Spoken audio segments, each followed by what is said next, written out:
Aplausos. Depois o Marcelo coloca os aplausos. Coloca os aplausos. Peraí, depois...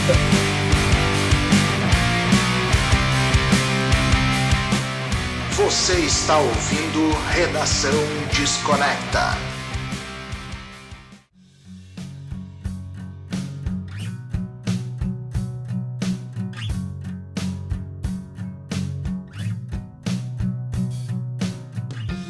Fala aí, pessoal. Tá começando mais um Redação Desconecta, seu podcast semanal. Aí é onde a gente, toda terça-feira, às 8 horas da manhã, a gente tá nas suas plataformas de streaming preferidas. E às 8 horas da noite a gente tá no nosso canal Redação Desconecta no YouTube. E hoje, cara, a gente vai falar sobre a The Hottest Band in the World. Uau! Cara, esse disco que tá completando 50 anos. Terceiro disco da banda Kiss, Dressed to Kill.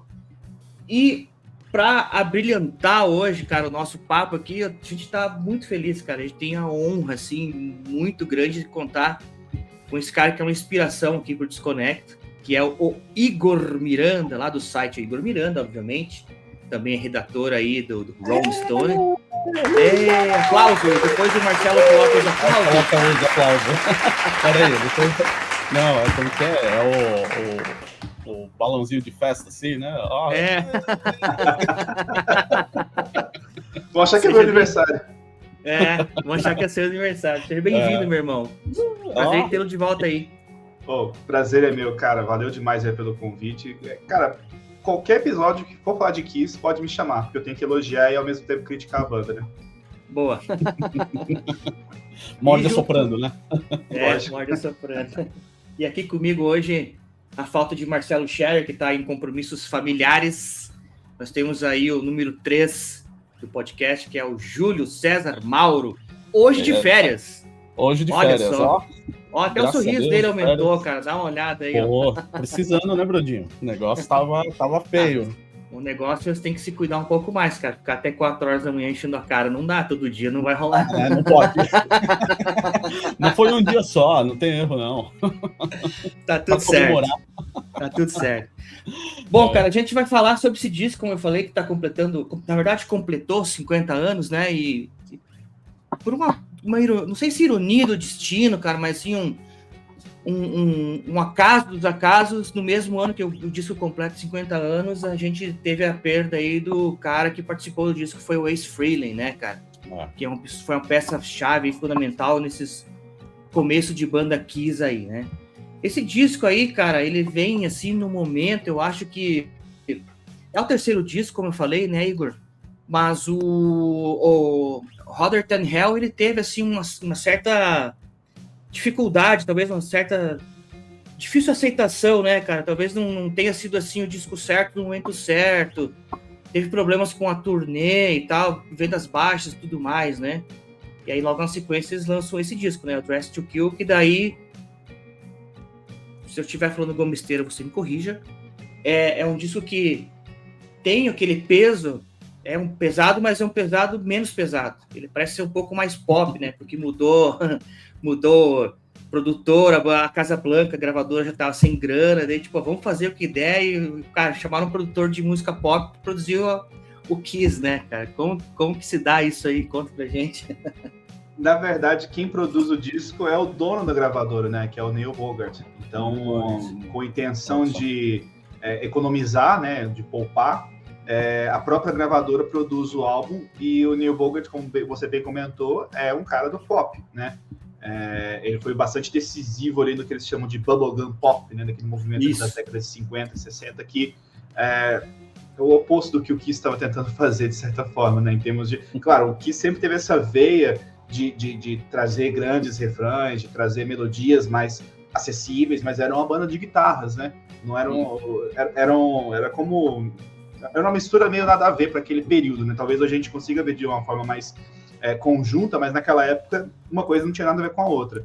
Então, isso se reflete, inclusive, não só na sonoridade, que é um pouco mais magrinha, especialmente em comparação ao Hotter Than Hell, que exagera na outra ponta, né, de ser mais pesado e até enfadonho, né, de ser aquela produção abafada, suja, né? Com problemas graves, assim, técnicos, né? não só é uma produção mais magrinha, como também as músicas são mais curtas, são mais editadas. Dá para ver que a pouca contribuição que o Neil Bogart dá enquanto produtor, especialmente de pré-produção, é enxugar as músicas para todas elas parecerem singles, né? Então, a maior parte dessas músicas, quando elas eram tocadas ao vivo, elas eram estendidas. Rock and Roll Night, ela ganha um solo na versão ao vivo. X se torna aquela coisa monstruosa de 6 minutos e meio nas versões ao vivo, porque ganha uma improvisação no final.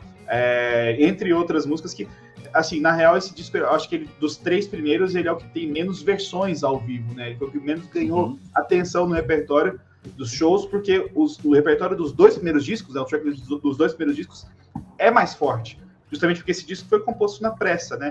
Isso a gente pode estender também ao longo da conversa, mas especificamente sobre essa parte da produção, ela soa mais magrinha justamente por conta de ter um cara do pop na produção, né? O que me chama a atenção nesse disco, e eu ouvi bastante ele esses últimos dias aí, para assimilar bastante, porque fazia tempo que eu não ouvia ele, né? E quando eu ouvi as primeiras vezes, assim, eu vou passar direto para as fases que eu gosto. Aí, tipo, fui lá para ti, né?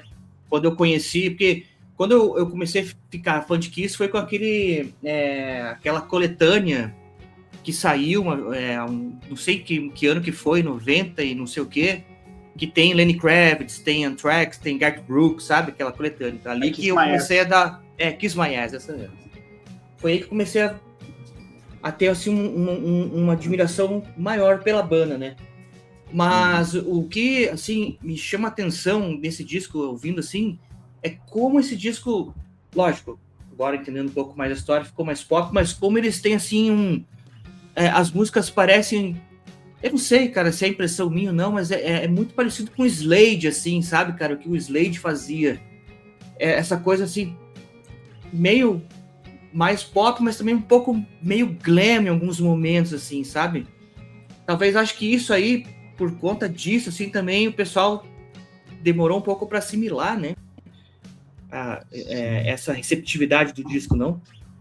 Acho que não só isso, o fato dos 3 primeiros discos não serem exatamente bem produzidos, bem gravados, no sentido de capturar a essência da banda ao vivo, acho que atrapalhou bastante. As vendas iniciais dos 3 álbuns foram baixas, né? Então, eles justamente estouram com um álbum ao vivo, que nem é tão ao vivo assim, né? Pouca coisa ali de fato é ao vivo, mas consegue capturar a essência do show, né? Quando você pega para escutar uma gravação de fato de um show naquela época e compara com o Kiss Alive, que para mim é o melhor álbum de todos do Kiss, você percebe que consegue capturar a essência. Em estúdio, eles estavam tentando fazer outra coisa. Não sei se por influências externas ou se eles mesmos não sabiam o que eles queriam fazer.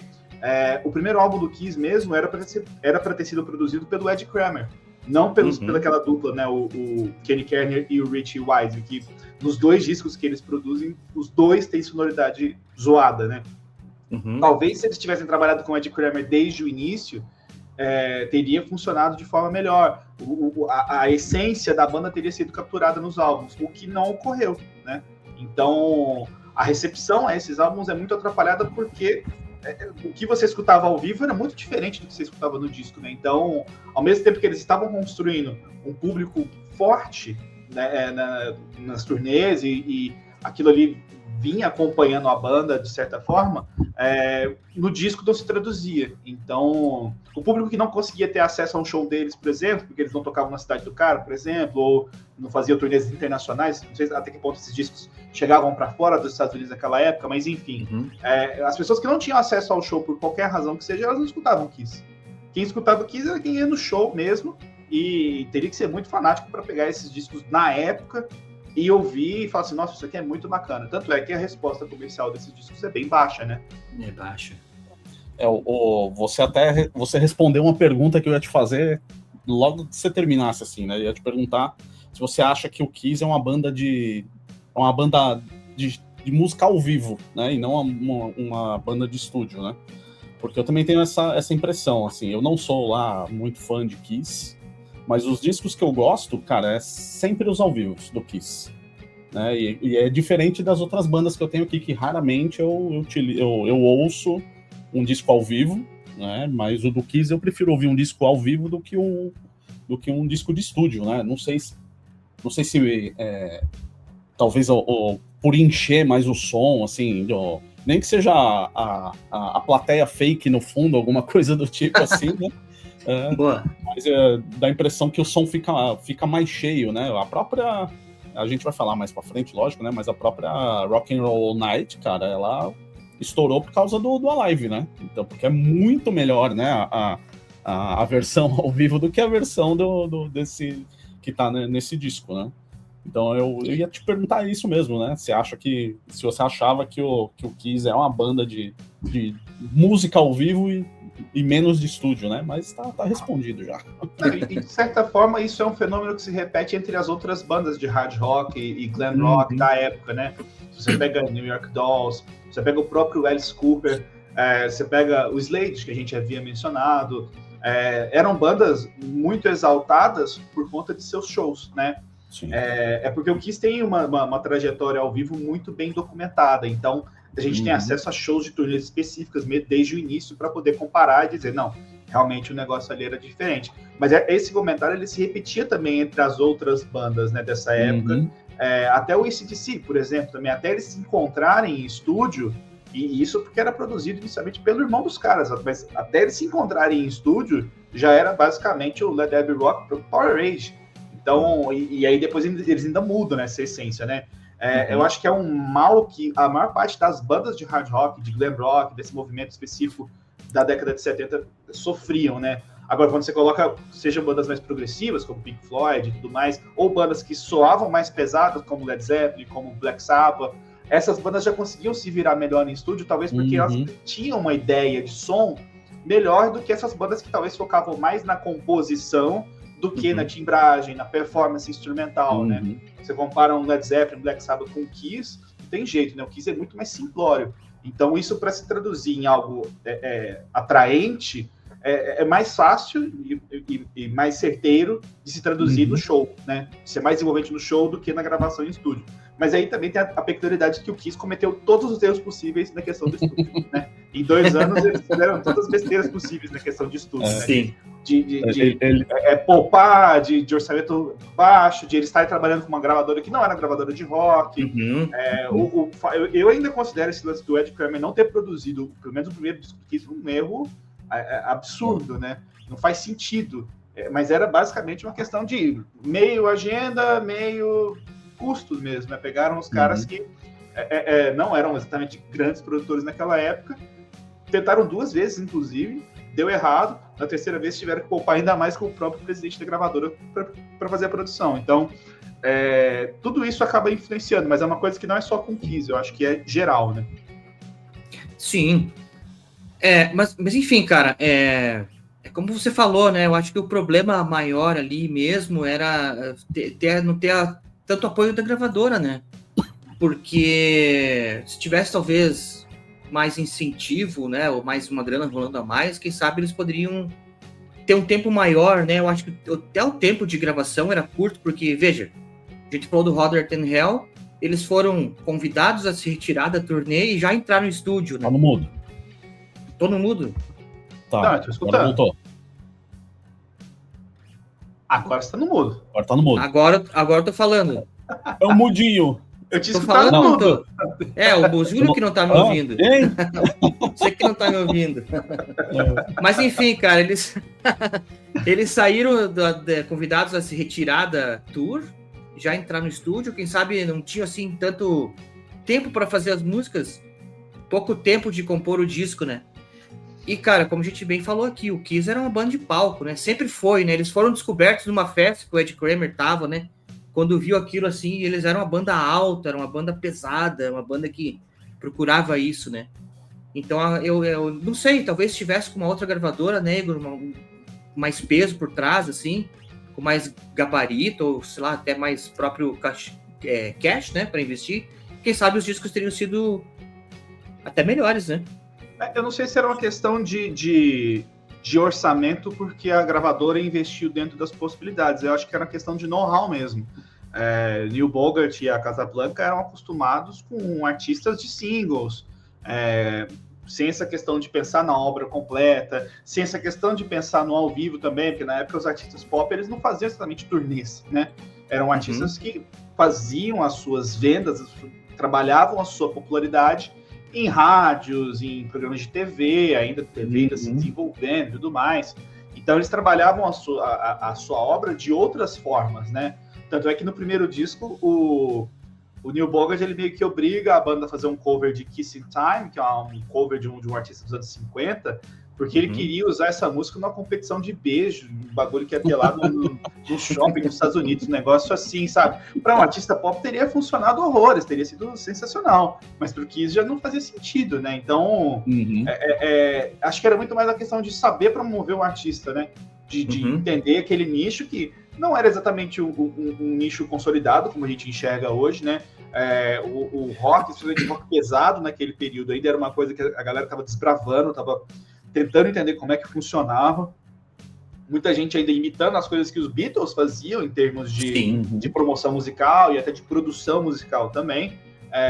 Mas ali já estava desenvolvendo para uma outra coisa, né? Quando você fala de Beatles no meio dos anos 70, já não era exatamente a coisa mais praticável em termos de indústria musical, né? A indústria das famílias já estava começando ali a evoluir um pouco e tal, mas era uma forma de promover o artista muito diferente. Acho que isso foi o que mais pegou e é o que também bate com os relatos dos próprios músicos. Eles dizem que nos primeiros anos o apoio da gravadora não era condizente com o que deveria ser para uma banda daquele tipo. Não faltou apoio, mas eles queriam fazer coisas diferentes. As estratégias da gravadora eram diferentes do que seria ideal para uma banda como o Kiss, e aí não só o Kiss, como o AC/DC, como o Slade, como qualquer outra banda de rock mais pesado daquele período. Algumas se promoveram de uma forma melhor do que outras. O Kiss teve esse vacilo muito grande aí nos primeiros 2 anos, né? E mesmo assim, né, cara, a visão mercadológica dos caras, né, da banda própria, acho que eles foram aprendendo isso com o tempo, assim, e entendendo que aonde que eles, você falou, muitos erros, né, mas para chegar nos acertos aí, e a partir daqui, eu acho que a partir daqui que depois do Alive é que eu acho que a coisa realmente começa a acontecer, né. Então, claro, a gente tá falando desse disco que tem um dos maiores clássicos deles, que é Rock and Roll All Night, né, cara? É tipo, sei lá, é você ir num show de Purple e não ouvir Smoke on the Water, parece que falta alguma coisa, né? Igual ir no show do Kiss, no tipo do cara Rock and Roll All Night. Peraí, cara, ir pra ver Rock and Roll All Night, né? Por mais que tu esteja saturado. Vai no show do Paul e não ouvir Hey Jude, né? A mesma coisa. Hey Jude. Curiosamente, uma das raríssimas ocasiões que não tocou Rock and Roll All Night, já tendo lançado essa música, obviamente, foi no Brasil em 94. Olha aí, no Monsters. Foi no Monsters. Dizem que o Paul Stanley estava puto naquele dia, não sei se por questões de som, questões de tentarem encerrar o set antes da hora, por uma questão de horário e tal. Ele encerra aquele show com Heaven's on Fire, aí ele bota fogo na guitarra antes de quebrar, e não era uma coisa comum também, né? Ele quebrava a guitarra, mas ele não colocava fogo. Aí ele coloca fogo e quebra. E dá pra ver nas transições entre as últimas músicas que ele tá muito irritado com alguma coisa, não dá pra dizer ao certo o que foi. Aí teria que entrevistar alguém que tava lá, mas enfim, quanto mais tempo mais difícil fica de achar essas pessoas, né? Mas eles não tocam Rock and Roll All Night nesse show, é uma raríssima ocasião. Pode ir lá, Júlio, vai lá.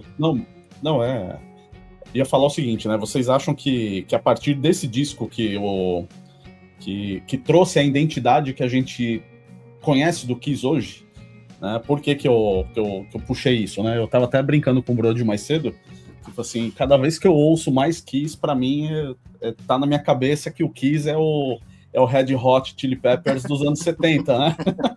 Daí, pô, né? Elabore! Né? Porque curioso. Porque tem sempre a mesma cadência ali, né? De música mais direta, né? Refrãozinho curto, né? Fazia muito tempo também que eu não ouvia esse disco, né? Que a gente tá falando hoje. E eu ouvindo, cara, de ontem pra hoje, eu falei assim, começava a introdução da música, eu falei, puta, vai começar tal música, e não era, entendeu? Entra outra... entrava uma música totalmente diferente. Daí eu peguei alguns discos do Kiss pra ouvir, assim, a música do Kiss aleatória pra ouvir de vários discos, cara, e a levadinha é sempre a mesma. Daí eu falei assim, puta, né? Parece o Red Hot, né, cara? Parece que o disco é sempre a continuação uma do outro, né? Pelo menos é a minha percepção, né, cara? Eu fiquei espantado, cara, ouvindo de novo esse disco. Eu falei assim, puta, vai entrar, sei lá, música X. E não entrava, entendeu? Entrava outra totalmente diferente. Né? Mas a impressão que eu tenho é que a partir desse disco foi que foi dado o norte ali pro Kiss, né? Falei assim, ó, vocês vão fazer música mais curta, né? Tanto que a gente tava falando, né? Que esse é um disco curto, né? Tem 30 minutos, né? 30 minutos e uns quebradinhos, né? 30 minutos, E 12. Cara, 30 minutos e 12? É. Né, o refrão ali mais direto, né? E tem umas estruturas aí de musical que é fácil de você decorar, né? De você fazer uma batucada e tal. Eu falo assim, puta, cara, pra mim posso estar errado, né? Lógico, totalmente mas pra mim esse disco é o que dá o caminho, ele dá o trilho pro Kiss. E daí eu vou falar assim, bom, deixa eu fazer essa brincadeirazinha, né? Do que parece o Red Hot, porque sempre parece o mesmo disco. Red Hot setentista. Entendeu? Mas deixa eu puxar essa polêmica aqui pra ver o que o Igor acha, se eu não tô pensando besteira, se eu tô viajando, e o Brody também, né, lógico. Eu concordo em parte, porque realmente isso que você mencionou das músicas serem muito parecidas desse álbum especificamente ocorre, né? O início de Anything for My Baby é o mesmo início de Rock and Roll Night, que é o início da bateria, né? E tem algumas músicas que tem se não o mesmo tom, às vezes a mesma estrutura do estilo de se tocar o acorde. Então, sim, não tá de todo... Tem fundamento esse raciocínio. Eu só não sei se é o disco... não tô, ainda. Eu só não sei se é o disco que define o tom do Kiss, porque depois vem o Kiss Alive, que até por ser ao vivo, entre aspas, mas com essência de ao vivo, acaba sendo um disco mais pesado.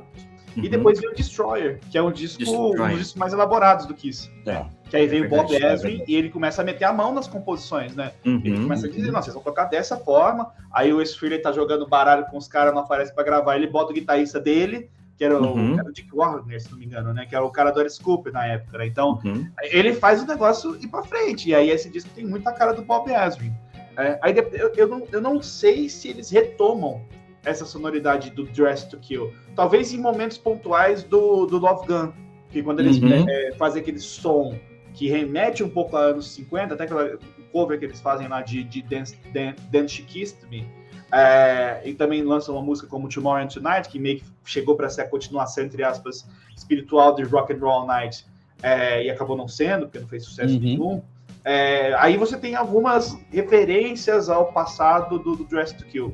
Mas o Kiss, e aí entra o lado de ser crítico à banda favorita, o Kiss, ele não tem uma identidade artística definida. Exatamente. Especialmente a partir do Dynasty, que é o disco discoteca, né? Pop, disco. O disco, né? A partir daí, cara, o Kiss começa a seguir tendências. Então, não teve nem tempo deles voltarem, de fazerem uma referência a si mesmo no Dress to Kill. Eu acho que o álbum que fundamenta as ações deles a partir do momento de discografia dos anos 70, eu acho que é mais o Alive, que eles tentam reproduzir aquilo ali, mesmo em estúdio eles tentam reproduzir aquela sensação do ao vivo, que eles fazem isso no Rock and Roll Over, e meio que tentam no Love Gun, apesar de que no Love Gun eles também estão tentando fazer algumas coisas que remetem ao Dress to Kill, e as individualidades começam a surgir de forma um pouco mais evidentes ali no Love Gun, né, de ter uma música que é só do Ace, do Peter Criss começar a protestar mais para poder ter mais espaço no repertório, enfim. No repertório. Mas essa do Red Hot, eu até sou obrigado a perguntar, quem que é o Red Hot dos anos 80? Seguindo esse conceito. Red Hot dos anos 80. Botou na sinuca de bico agora. Red Hot, ele é dos anos 80, mas considerando o Red Hot como uma banda dos anos 90, eu quero saber agora. Cara, boa pergunta. Vou pensar e eu te respondo. Em 5 minutos a gente resolve isso. Ô, Brody, ele é vingativo, né, cara? Falar. Você não sabe quem está mexendo. O conceito é bom, o conceito é muito bom. É lógico. É um exercício para você pensar, cara. Você já vai pensando aí até o final da gravação, você vai ter que responder. Cara, uma coisa que eu notei nesse disco, eu acho que não me recordo todos, assim, mas nesse aqui, eu não lembro os outros dois também, mas você, como mais especialista no assunto, o disco abre com o Paul Stanley, eu ia falar Paul McCartney, com o Paul Stanley cantando, aí a segunda música já é do Gene Simmons, né? E aí a terceira, eu acredito que seja o Gene de novo, e a quarta música é o Peter Criss. Pra mim, a música, assim, o vocal do Peter Criss aqui tá perfeito, assim, né? Acho que tá... Ele era o cantor do Kiss na época. Enfim, é isso que eu tinha que dizer.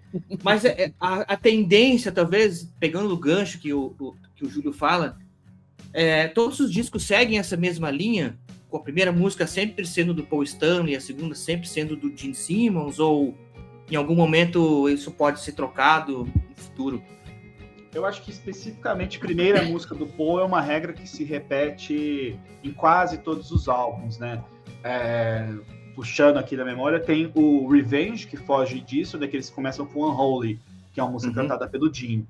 Mas, de resto, eu acho que quase tudo com o Paul começando a cantar, porque o Paul ele era o cara mais... ele tinha uma voz de alcance maior, ele tinha um estilo de composição mais tradicional do hard rock. O Gene, ele tem uma voz que não é exatamente uma voz padrão de hard rock, né? E o estilo de composição dele remetia muito a Beatles, né? Então, eu acho que segue esse padrão especificamente do Paul começar. Agora, a distribuição, isso varia bastante conforme a época, né? Nessa época ainda havia uma certa igualdade, vamos assim dizer, de composições e especialmente canções cantadas pelo Paul e cantadas pelo Gene. Na década de 80 já começa a ter mais Paul do que Gene nesse lance de cantar e também de composição, né? Tem muitas músicas que já não são mais assinadas por Paul e Gene, e o volume de composições do Gene também solo cai bastante na década de 80.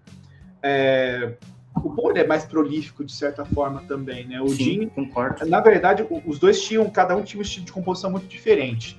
O Paul ele era o cara que pensava mais, ele lapidava mais a composição, ele chegava com uma ideia mais definida. O Gene, ele era o cara que trazia 20 ideias, e dessas 20 ideias, 3 prestavam. Tanto é que quando ele lança um box cheio de gravações perdidas, demos e não sei o quê, em 2015, 2016, eu não lembro exatamente o ano, The Vault, é um box de 8 ou 9 discos só de composições que foram pro lixo, sabe? E você escutando, você percebe por quê. Realmente era muito... Assim, ele tinha uma ideia, fazia mais ou menos, já levava pra banda. O Paul já era o cara que pensava mais, ele trazia 5 ideias, mas daquelas 5, 4 viravam música. Então, acho que isso também mostra um pouco o peso da composição de cada um. Por isso que o Paul ele tem mais hits em relação ao Gene. No show, eu acho também que ele... Eu não sei dizer isso com precisão, até porque o setlist muda bastante, né? Mas no repertório geral do Kiss, eu acho que ele canta mais do que o Gene. E o Gene, eu acho que quando ele começa show é mais com o Juice. Acho que as outras músicas que abrem show são geralmente com o Paul. E aí você tem a Solar Love, Detroit Rock City. Mesmo no show tem essa dinâmica de o Paul ser o cara que vai iniciar a coisa. E eu acho que tem muito a ver com esse lance de ser um compositor mais assertivo. Não necessariamente prolífico, mas mais assertivo, né? Mais organizado, né?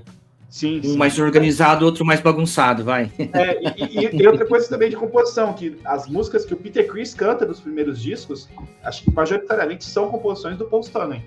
Black Diamond, aí eu preciso recordar as outras, mas Hard Luck Woman, que já depois do Alive, né? A Get Away, se não me falha a memória, é do Ace Frehley. Então o Gene ele também não tinha essa coisa de compor pros outros integrantes, né? Por exemplo, pro Peter Criss cantar. Então ele acabava sendo meio que o segundo elemento, né? O Paul sendo o destaque e o Gene sendo aquele co-destaque, vamos assim dizer. Mas nessa época ainda era misturado. Eles ainda compunham muito juntos e cantavam algumas músicas juntos, né? Sim, aqui, inclusive, né, que eles fazem bastante contrapontos um com o outro, né? Dá para perceber nesse disco aí, tem bastante isso, né? E a voz do Gene Simmons aqui, depois ela começa a ter ela não sei se ela se acostuma ou ele acha como é que eu posso dizer? A zona de conforto dele. Mas aqui eu prefiro a voz dele aqui do que mais pra frente, assim. Eu acho que a voz dele tá um pouco mais, não sei se é agressiva, assim, cara, o jeito de cantar, enfim. Mas depois ele acha essa zona de conforto e é sempre, você sabe quando é o Gene Simmons que vai cantar, não adianta, né? Paul Stanley também, né? Então você já reconhece mais, assim. E nessa segunda música que abre aqui, eu fiquei na dúvida no disco ouvindo aqui, eu até parei para pensar, será que é Two Timer, né? Será que era o Gene Simmons ou se era o Ace Frehley, assim? Eu fiquei meio... Não, o Ace não canta nessa época ainda. É. Ele tinha vergonha de cantar, então ele não gravou vocais. Depois...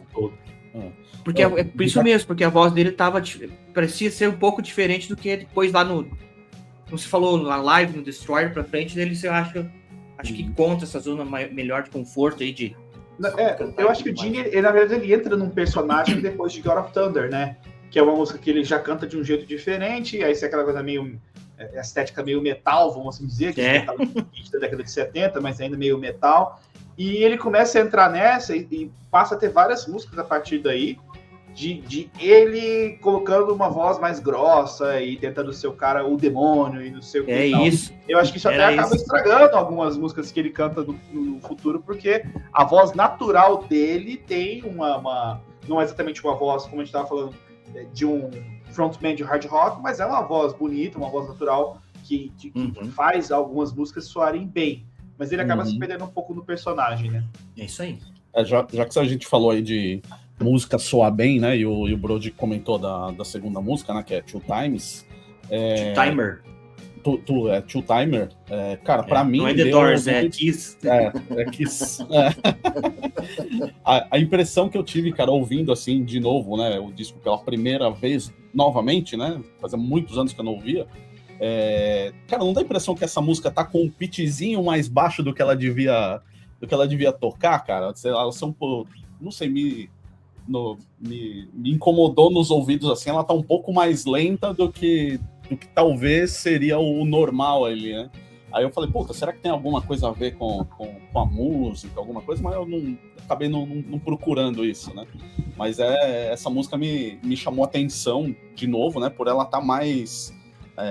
não sei, se a banda fosse minha, eu colocava um pitchzinho maior, assim, né? Pra ficar um pouquinho mais rápida, né, cara? Mas, cara, acelera esse negócio aí.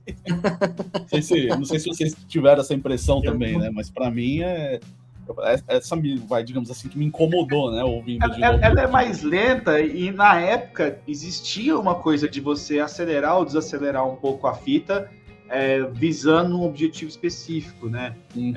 O primeiro disco do Billy Joel, por exemplo, ele não escuta aquele disco, ele odeia aquele disco porque ele foi todo acelerado, sabe-se por qual razão, e acabou que a voz dele soou bem aguda, uma voz estridente e tal, então ele odeia aquele disco, então foi um disco inteiro acelerado. Eu não duvido que isso tenha acontecido talvez com essa música, com esse disco, porque era tudo tão estratégico, assim, as músicas também eram compostas de um jeito tão acelerado, de tipo, tem que fazer essa música logo, não tem como elaborar muito, e ela tem que ter um formato de single. Talvez desacelerou para dar os quase 3 minutos, porque a música ela é verso, refrão, solo e refrão, para não ter 2 minutos, desacelerou para ficar 2 minutos e meio, saca? Pode ter sido, mas eu nunca tinha lido nada sobre, não. Entendi. Sim. É isso aí, cara. Como você falou, singles para ficar músicas radiofônicas, né? Até pouco tempo atrás aí, ou até hoje, enfim, se você pegar quem ouve rádio ainda, as músicas são curtas. Hoje mais ainda, né?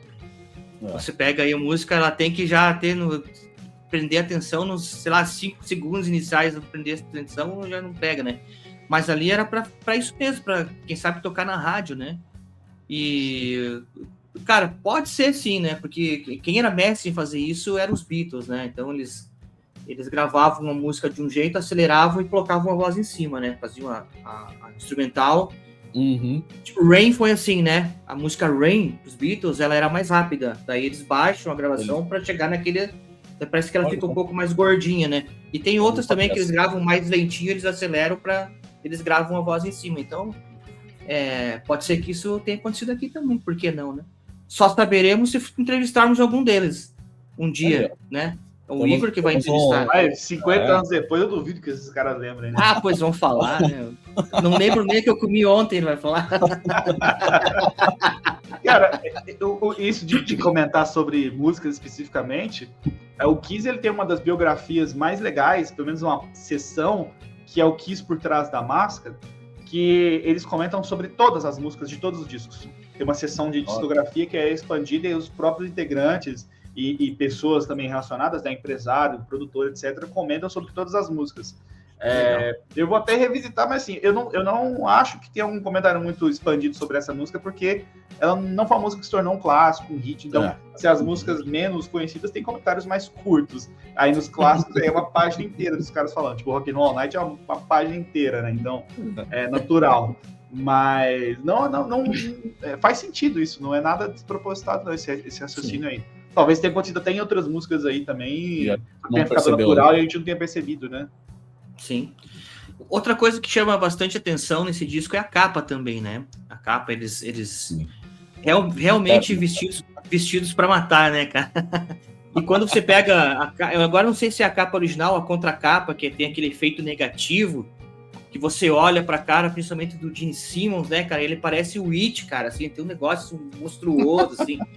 Eu acho muito... E isso aí acho que foi uma sacada genial deles, assim, sabe?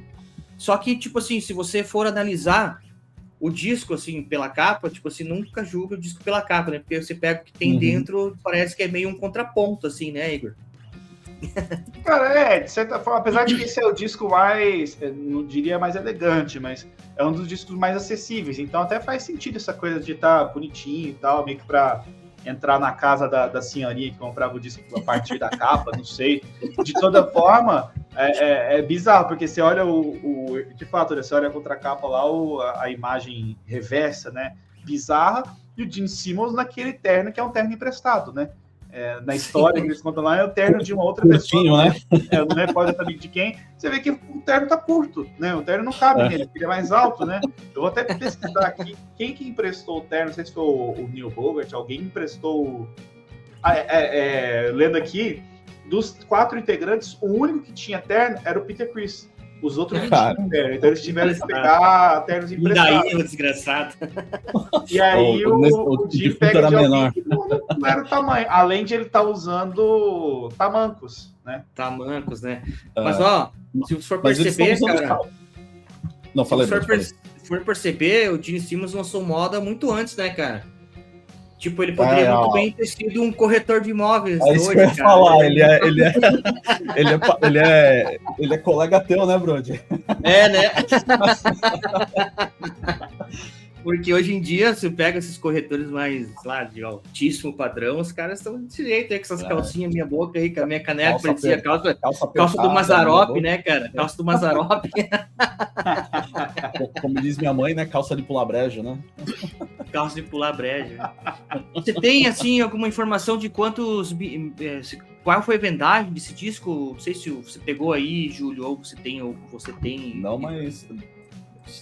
O Dress to Kill ele vendeu 120 mil cópias antes do sucesso, né, do Kiss.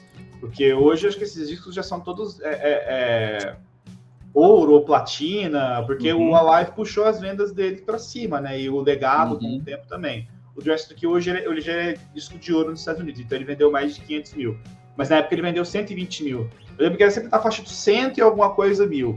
O Hard and Heavy vendeu acho que só 10 mil cópias a mais do que o primeiro, que aí logo eles são tirados da estrada para poder compor e gravar mais disco, né? E o Dress to Kill ele é um pouco acima dos outros dois, mas ainda assim é muito baixo, porque não chegou nem perto de talvez ali um disco de ouro, né? Que talvez era o que eles almejavam. E além disso, os singles também não emplacavam, né? E a escolha de singles do Kiss era péssima. Nesse aqui até fez sentido eles escolherem Rock and Roll All Night como primeiro single, Come On and Love Me no segundo, mas no Harder Hell, por exemplo, eles pegam aquela versão editada horrível de Let Me Go Rock and Roll como single. Não faz sentido nenhum, tanto que aquela música era tocada ao vivo 3, 4 minutos a mais.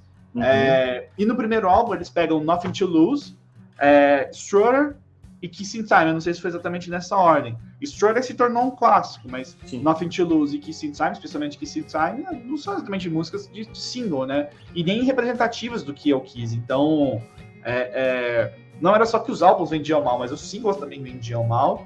Eles não conseguiam entrar nas paradas. Acho que a posição mais alta que eles tinham conseguido com esses 3 álbuns foi tipo 120, 130, olha sei aí. Lá.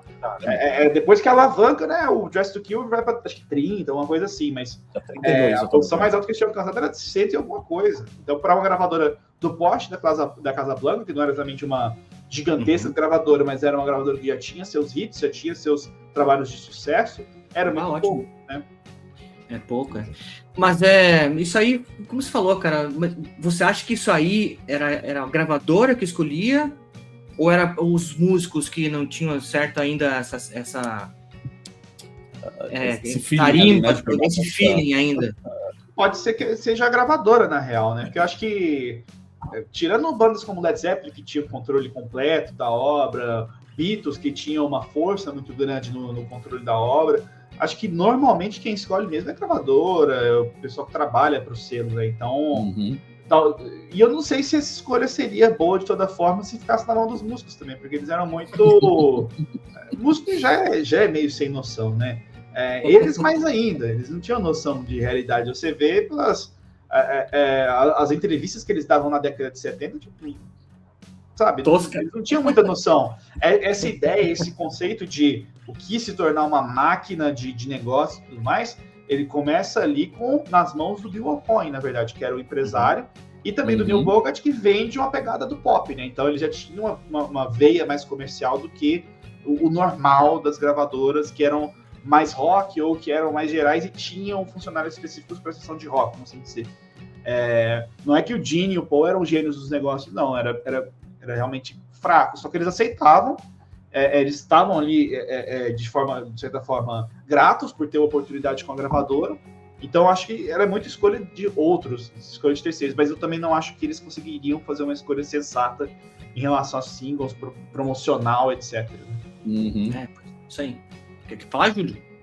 Não, tá, o mestre falou tudo aí. Eu só ia falar que a posição que ele chegou nos Estados Unidos foi posição 32. Mas eu acredito que isso tenha sido já em 76, porque com o sucesso do Alive, ele puxa as vendas dos outros, né, que é o Dress to Kill. O Dress to Kill, até então, acho que ele tinha vendido 120 mil cópias. Então ele nunca chegaria, isso acumulado, né? Na primeira semana, não. Então acho que ele nunca chegaria a uma posição 32 ou 31, não sei qual número você falou. Assim, acho que ele não chegaria dessa forma. Mas eu vou tentar depois descobrir. Eu procurei aqui rapidinho nos sites aqui que mostra a vendagem, não tem nenhum número certeiro, assim, sabe? Em vários bateu totalmente diferente. Eu falei assim, então deixa. Depois a gente complementa no post ou no site, alguma coisa do tipo. Legal.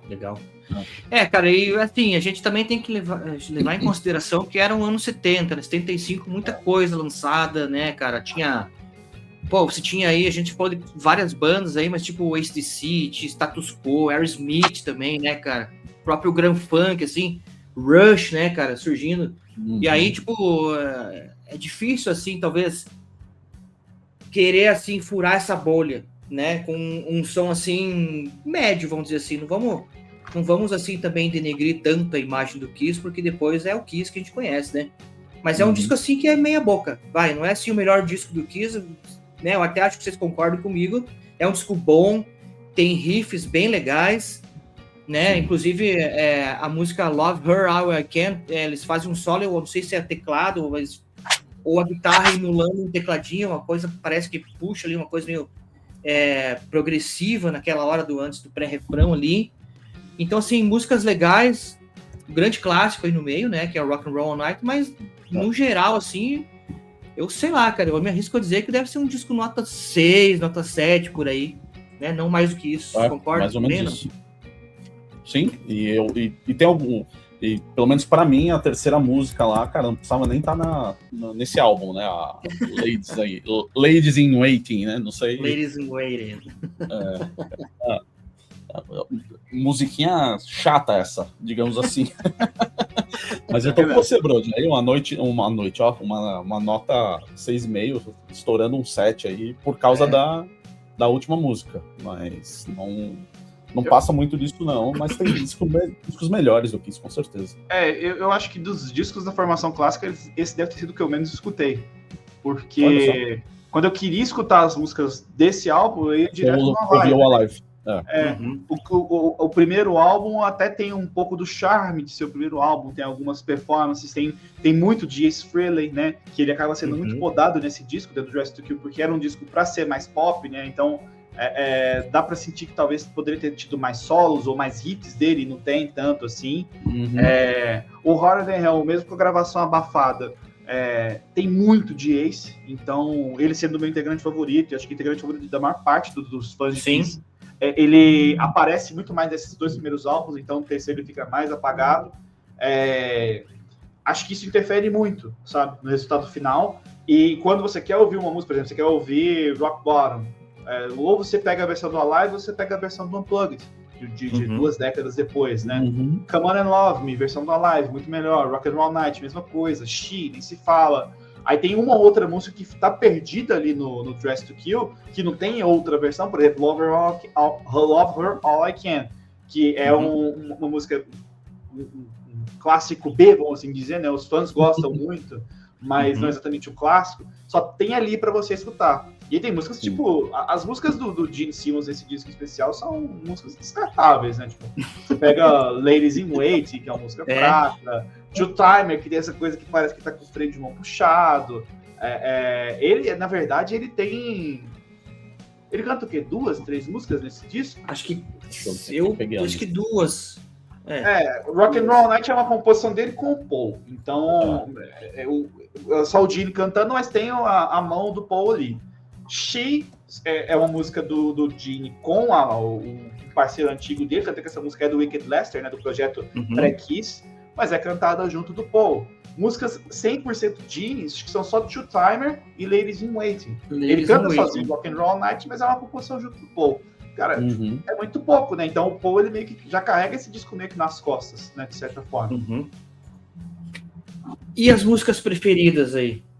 Quais são os destaques desse disco aí para cada um? Tirando Rock and Roll Night, que eu acho que todo mundo que fala vai falar. Vamos esquecer Rock and Roll Night. Qual é uma outra música preferida? A She, lógico, com certeza. E, cara, acho que a Getaway, lá, Getaway, pra mim. Getaway.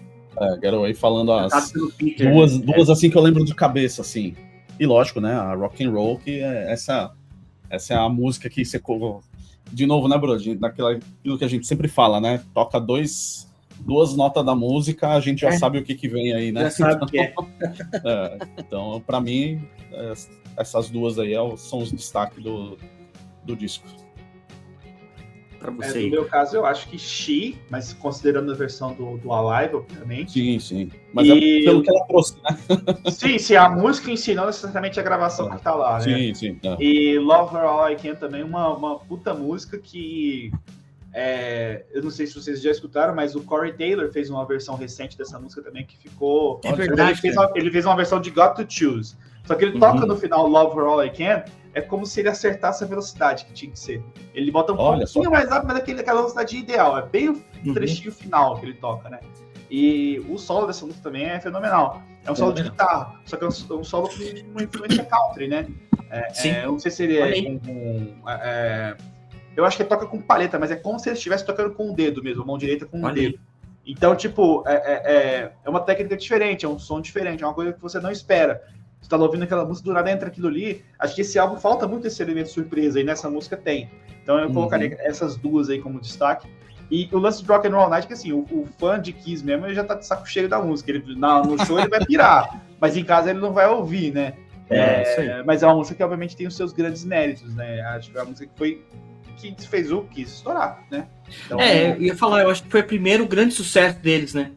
Sim. Assim, sucesso, assim, que mesmo estando nesse disco, assim, meia boca, como a gente falou, nota 6 ou 7, enfim, uns dão até nota 8, que aí vai muito do gosto pessoal de cada um, né? Mas que é isso que você falou, é a música que fez o Kiss explodir, né? Daí depois veio o Alive, que é esse disco não ao vivo, cheio de overdubs, né, cara? Mas enfim, para mim também, os discos ao vivo, assim, gosto muito dessas versões que tem nesse disco aí.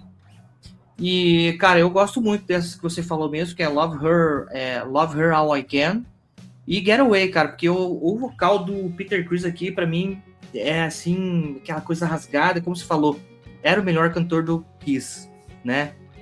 Não que o Paul Stanley seja um cantor ruim, longe disso, né? Mas acho que em termos, assim, de alcance, de tudo, né, cara, de técnica, sei lá, o Peter Criss era...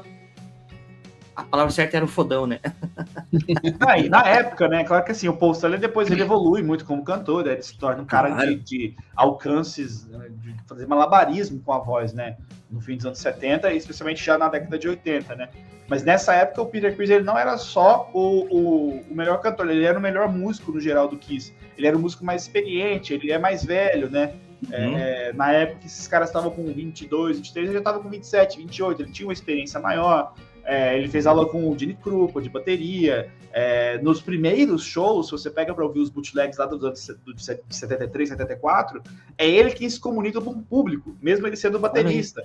Então, tipo, ele era o mais preparado ali em termos musicais. Só que ao mesmo tempo ele é quem tem um declínio mais rápido, né? É o cara que abdica mais rapidamente assim da parte musical.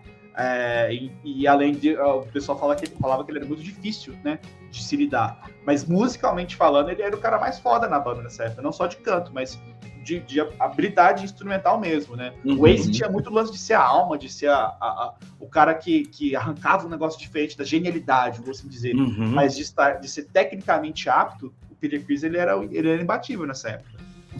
Eu concordo com você. Durante muito tempo eu tive uma dúvida minha, assim, né? Eu pensava assim, puta, será que esses caras realmente tocam, né? Com essas fantasias, tudo parecendo um carro alegórico, né, cara? É tipo, alguém tá tocando por eles, né? Ou eles mesmos que tocam, né, cara? Mas não, né? Os caras eram eles mesmos ali nos instrumentos, né? Mas isso aí quando eu era moleque, né? Não, esses caras não tocam nada, não. É alguém que toca. Quem que vai tocar com uma asa batendo ali na guitarra, né? Como que vai fazer alguma coisa? Né? Eu me lembro a primeira vez que eu trouxe esse disco do Kiss aí pra casa, depois eu peguei, não lembro qual foi, cara. Eu sei que era um disco que era... Eu acho que foi o Rock and Roll Over, que é aquela capa colorida, né? A minha mãe chegou em casa e falou assim, meu Deus, o que é isso daí? É coisa do demônio. Juro, cara, pra você, assim, porque, né, tipo, imagina, o começo dos anos 90 ali, então, pra você ver, né, o impacto que eles tiveram, ainda tem, né, depois tiram máscara, colocam máscara, hoje não sei se vai ter, se tem, se não vai ter, também não precisa saber, porque a gente já sabe quem são os caras, né, mas nessa primeira fase, assim, acho que foi fundamental eles terem tido essa sacada, né, e fez parte, assim, da magia do Kiss, né? E tanto que hoje a gente tá aqui falando sobre esse disco, que a gente concordou que não é o melhor disco do Kiss, mas a gente tá falando sobre ele. Mas a gente até apontou coisas negativas. E é isso, gente. 50 anos da hottest band in the world, né? Hoje não tanto, né? Porque eles já estão aí beirando os 70 e tal, então eles já não tem mais tanto fogo assim, vai. Mas será que eles vão parar mesmo a turnê ou ano que vem tem mais cara, hoje eu li uma matéria... Não, hoje eu já li uma matéria que o Tommy Toyer, ele fala que o Kiss já pensa em fazer músicas novas daqui mais uns 2 anos. Mas aquele lance, né? A aposentadoria das grandes turnês. Específico, né? Igual outras bandas fizeram também. Algumas bandas até foram mais mentirosas, né? Que depois fizeram grandes turnês, né? Mas você tem bandas tipo o Uriah Heep, que anunciou que o turnê de despedida. No dia seguinte já tava dando entrevista falando, não, mas não é bem assim, a gente vai continuar tocando, a gente só vai reduzir o volume, né? E tem vários outros casos, né? De galera que sempre é na Scorpions, Judas Priest e tudo mais. Motley Crue também, que nunca mais Não, o Motley Crue foi ridículo, porque eles fizeram um teatro, anunciaram, assinaram um contrato lá, não sei o quê. Era só rasgar o contrato. E rasgaram, né? Gente, é isso daí, ó. Nosso episódio tá chegando ao fim. Eu quero agradecer, assim, de coração mesmo, cara, ao Igor por ter vindo participar aqui. Para nós é um motivo de muita honra e muito orgulho, assim, porque, como eu já falei, né, cara, o Igor sempre foi uma referência pra gente, né? E além de ser um amigo da gente, assim, né? Mesmo que de longe, né? A gente só se conhece virtualmente, mas... Ele é vizinho da minha mãe, Brody. Olha aí, ó. E você, por que você nunca foi tomar uma com ele lá, cara? Nunca me chamaram? Agora bate na porta lá, já pode ir. A gente vai para uma cerveja na Joaquim Távora. Boa, ali não, ali é bom, hein? Quero te agradecer muito mesmo, Igor. Assim, as portas aqui do Desconecta estão sempre abertas, né? Tenho certeza que ano que vem a gente vai fazer mais vezes, a gente combina. E fique à vontade aí para dar o seu alô final para a galera. Cara, mais uma vez agradeço pelo convite, né? E feliz por estar gravando contigo de novo, né? A gente fez uma vez lá atrás e a gente está fazendo uma segunda edição. Espero que em breve tenha uma terceira aí. Da próxima a gente tem que trazer o Marcelo, mas sem tirar o Júlio, porque a gente tem que pegar uma nova declaração polêmica dele, né? A primeira que foi que eu quis é o Red Hot dos anos 70. Ele não falou ainda, né? Qual que é o Red Hot dos anos 80. Dos anos 80 é o Bon Jovi, pô.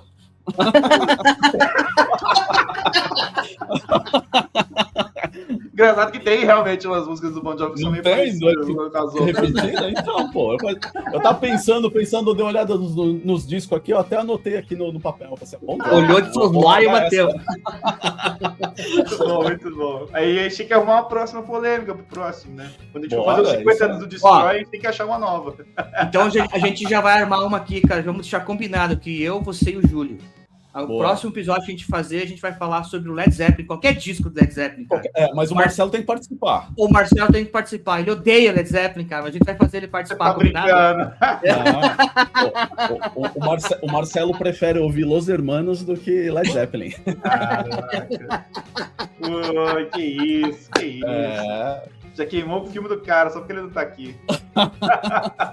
Ninguém mandou ficar dando desculpinha à toa aí. Meteu atestado hoje, não quis. Meteu atestado, vou chamar ele no RH na empresa. Vai Júlio, obrigado, cara, por mais uma. Obrigado, Brody. Tamo junto. Então, estamos aí para o que deve agora eu vou estar mais sossegado aí, vai dar para a gente gravar mais vezes. Vou dar mais te ajudar a dar um gás no site lá durante pelo menos esses 30 dias aí. E a gente não é concorrente, tá? A gente é parceiro, só para ficar bem parceiro, claro. Parceiro. Mas se quiser comprar também, né, Brody? Estamos abertos aí à negociação. Vai que, né, Igor? Vai que, né? E agradecer o Igor aí, a gente nunca tinha se falado pessoalmente aí, cara, brigadão, cara. Como o Brody falou, né? Vou chover no molhado aqui, né, cara? Você sempre foi uma inspiração aí pra gente aí de como tocar, né, o tom, assim, né, de como falar, né, diretamente pros leitores, né, cara, e, cara, é uma honra te ter de novo aí no podcast, que venham mais vezes, e, cara, tem que ter essa do Led Zeppelin aí, pra gente, pro Marcelo sofrer agora. Daqui a pouco, quando ele for editar, ele vai me chamar e vai falar. Ele vai xingar a gente. Vai cagar. Ele vai falar. Só lembrando aqui, antes de dar o fim finalesco, né, cara? O quê, Brody? O fim finalesco. Entendi. Fim finalesco. Tô dando uma diquinha aqui agora, cara. Tô exagerando. Mas lembrando então só que o nosso programa, o nosso podcast vai ao ar todas as terças-feiras, às 8 horas da manhã, na sua plataforma de streaming preferido, e às 8 horas no YouTube, né? YouTube. Beleza? YouTube. Obrigado a vocês, a gente se encontra na próxima, gente. Valeu. Valeu, galera. Valeu.